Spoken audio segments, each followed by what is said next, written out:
This short presentation explains the structure of the business system that lies behind the white label restaurant strategy game. You should already have viewed the main user guide video for this game.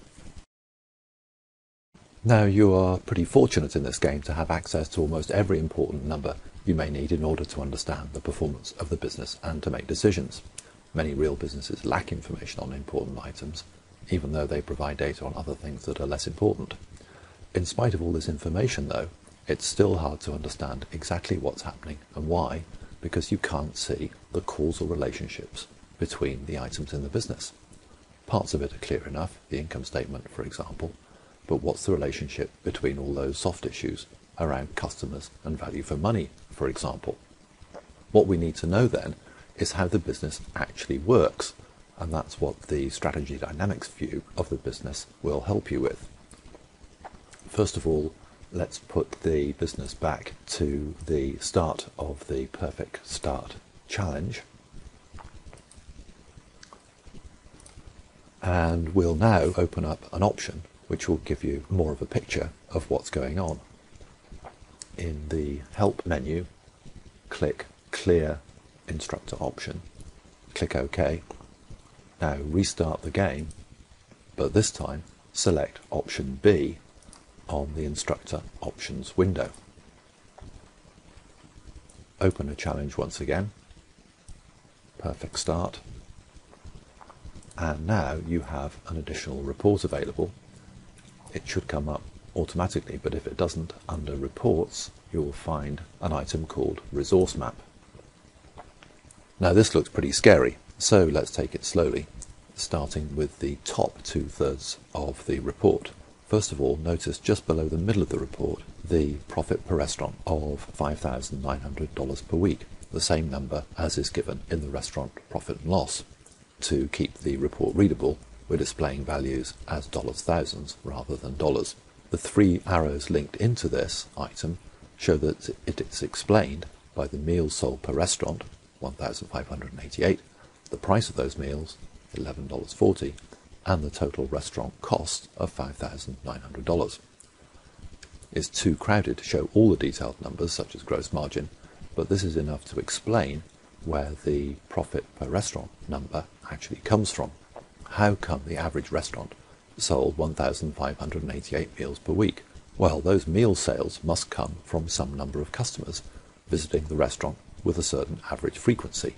If 4,000 people, for example, visit the restaurant on average every 2 weeks, then sales would be 2,000 meals per week. If you cut the price, you might expect customers to visit more often. Unfortunately, these numbers have proved difficult to research for the business, so both of those numbers are actually unknown. Nevertheless, there is some customer base out there, and our aim is to increase that customer base and to have those customers come more often. You can think of the grey box there as a tank holding one of your critical resources, your customers. The double arrow to its left indicates a pipe carrying customers in and out of that tank, and the oval symbol is a pump pushing people in or out of that tank. Why are customers being won or lost at a certain rate? The arrows show that marketing spend is driving that pump, but reputation for value is also important, pushing people into the tank if it's strong, but out of the tank if it's not so good. The green box for reputation for value shows that this too is a stock of something important, an intangible resource. This fills up if service quality, the restaurant environment and menu appeal are all in good shape, but empties if they're in bad shape or if the price is too high. Customers under those circumstances would simply feel the restaurant offers poor value for money. Notice that your reputation also reflects how crowded the restaurants are. Too many customers means that some people have to wait. Too few customers means that they are empty and rather unappealing. Not many people want to go to empty restaurants. If you click on some of the text labels when a finger pointer appears, you can see a short explanation as to what each item actually means. The 3 stocks at upper left of the report show other things that fill up or drain away over time. Service quality of 1.0 implies good, so a higher value means surprisingly good. The environment standard falls because of customer traffic. The more meals you sell, the faster the restaurant gets damaged, but is refilled by your spending on maintenance. The appeal of the menu falls if you never change what's on offer, but is increased by your menu development spending. The items in red reflect your decisions, so you can see exactly where and how your choices affect the business. And since you can see how the numbers change, you can also understand how much effect your decisions have. To the lower left, you can see that the profit per restaurant is one of the items needed to calculate company profit. The profit per week multiplied by the number of restaurants gives the total profit contribution from the restaurants, shown on the summary report, but we don't have room for it on this diagram. Subtracting the central menu spend and company fixed costs explains the company profit number of $19.5 million per year. Note, by the way, that the restaurant profit does not reconcile with the total company profit because the number of restaurants is constantly changing. Although we have 74 restaurants at the end of the quarter, we had a lower number on average during the quarter. Some other numbers also change over the 3-month period.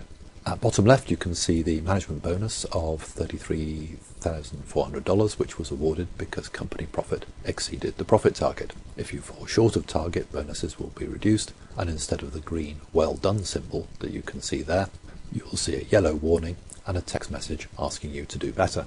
If it goes red, you're fired.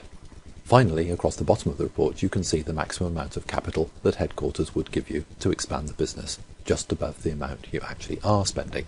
Your total capital spending is the amount you asked for in the decision window, plus the reinvestment of capital from a small fraction of restaurants that are closed each quarter. This business, like any retail business, will have some underperforming stores that have to be closed, be replaced with better units. Finally, the blue tank at the bottom right shows the number of restaurants at the end of the quarter, and the 2 pumps show the rate at which restaurants are being opened and closed. Note that these may not be whole numbers, simply because units will be trading for parts of a period.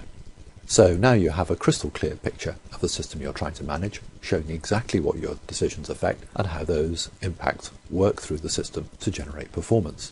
What you should do now is try the Perfect Start challenge again and see if you find it easier to manage now that this report shows exactly what's happening.